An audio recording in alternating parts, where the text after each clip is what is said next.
Randy Owen was the kind of singer whose voice could fill giant stadiums and turn a crowd into a single living heartbeat.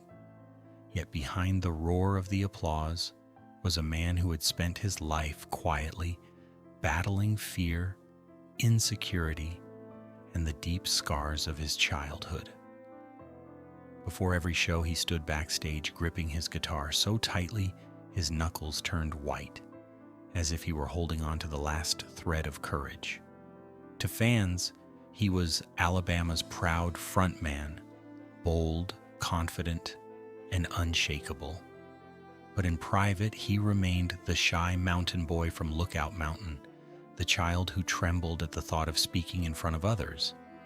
His story is not just one of success, but of endurance, of a man who learned to protect his soul while the world demanded he become a symbol. Humble beginnings. Life in Fort Payne.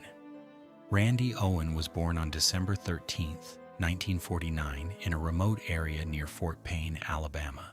His childhood was shaped by red clay roads, mountain winds, and a life of relentless work. His parents were hardworking farmers, and the family lived with constant frugality. Randy learned early that a person's worth was measured by effort, not by possessions. He remembered the single pair of jeans he wore all week and the boots his mother bought him, which he sold and repurchased again and again, as if trying to preserve the feeling of being loved.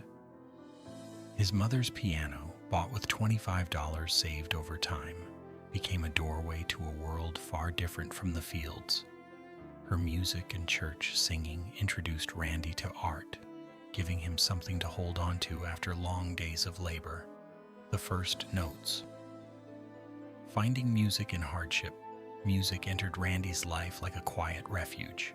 By age 6, he was already learning piano keys and guitar strings, searching for sounds that could soften the exhaustion of farm life. School was difficult for him, and he dropped out in 9th grade. But he returned, graduated from Fort Payne High School in 1969, and later earned an English degree from Jacksonville State University. There he proved that persistence could overcome any obstacle. These early experiences left lasting marks. Scarcity taught him humility, his parents' strictness gave him discipline, and faith taught him gratitude. The mountain landscape became part of him, so much so that he believed his life would begin and end in Fort Payne. No matter how far fame carried him, he always felt tethered to the land that shaped him. A choice that changed everything. The birth of Alabama. Randy's artistic path began in the late 1960s when he made the bold decision to pursue music full-time. In 1969, he proposed forming a band with Teddy and Jeff. This was more than just a new hobby.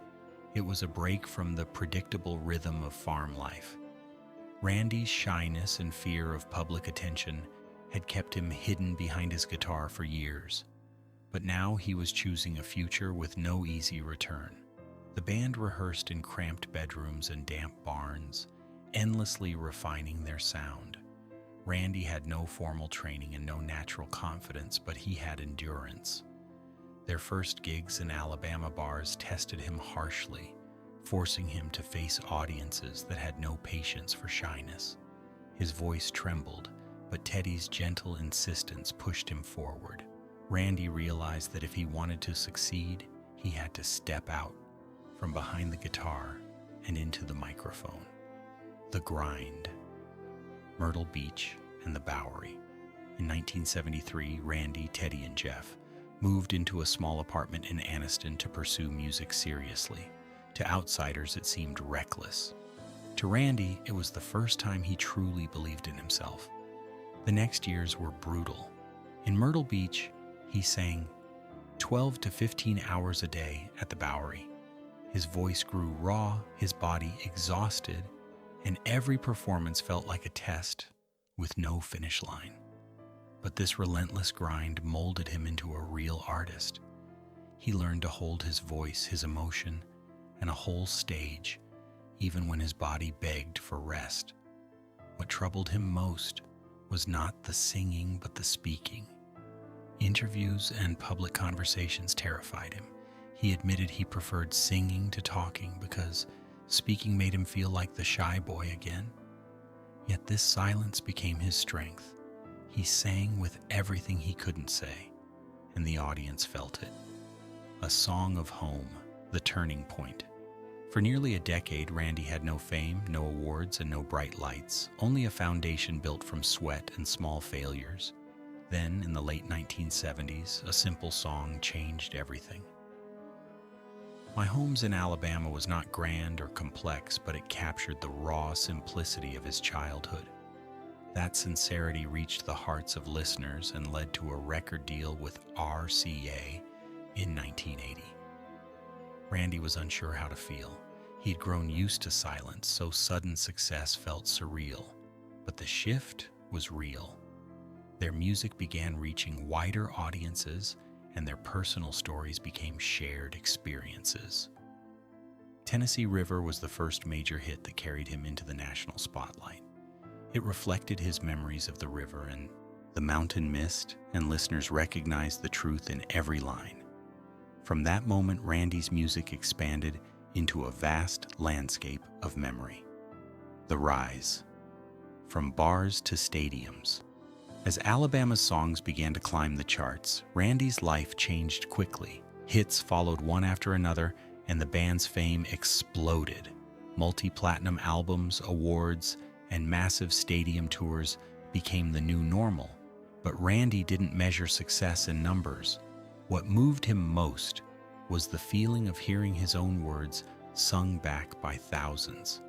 The idea that songs born in a small wooden house could reach millions filled him with gratitude so deep he couldn't speak.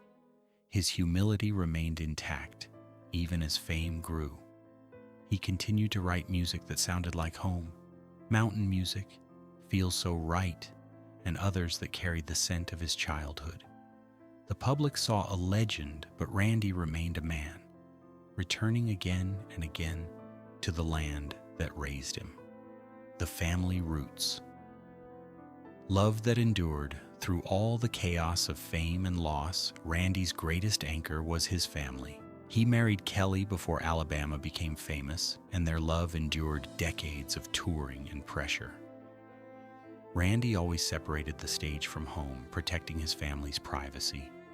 He often said, "When I'm home completely." He lived as a farmer and a father, not as a legend. His 3 children, Ty, Allison, and Randa, grew up with the same values he had learned as a child: hard work, humility, and gratitude. Randy promised himself he would put all his children through college before slowing down. As each child graduated, he felt a weight lift, a burden he carried since dropping out of school. His family was the true foundation of his life. Legacy, the quiet flame that still burns. Randy Owen's legacy is not found in awards or record sales, but in authenticity. He never chased trends or tried to be something he wasn't. His music was born from lived experience, the soil, the mountains, the fields, the river, and the love of his family. Even today, he chooses his appearances carefully, singing only when he feels truly called. His days belong to his farm, charity work, and the quiet he once lost. He continues to support St. Jude and gives his time to causes that matter. He has learned that peace is the greatest gift.